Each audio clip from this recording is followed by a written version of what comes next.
First of all, let's go over the Alteryx community website, account registration, and the Alteryx Designer desktop software that must be installed.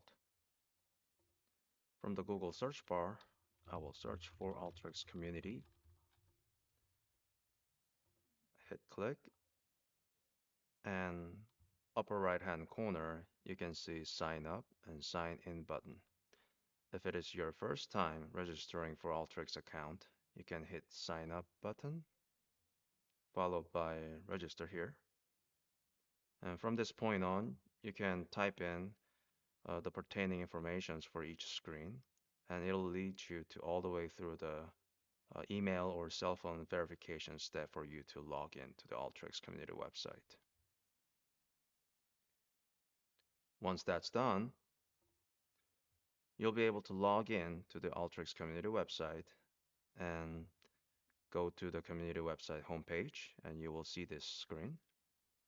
From here, you will click support and download and licenses. Then it'll lead you to the My Alteryx screen. And this screen might look a little different depending on the account type or the browser version of your browser. But from here, you can download Alteryx Designer program. So hit download Alteryx Designer, the first one, and it'll show you a list of all different versions.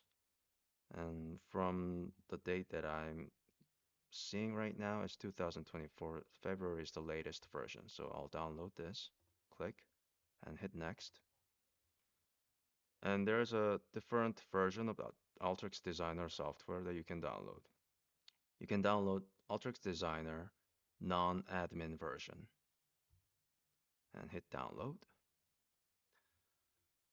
And once the download of the installation file is complete, proceed with the installation.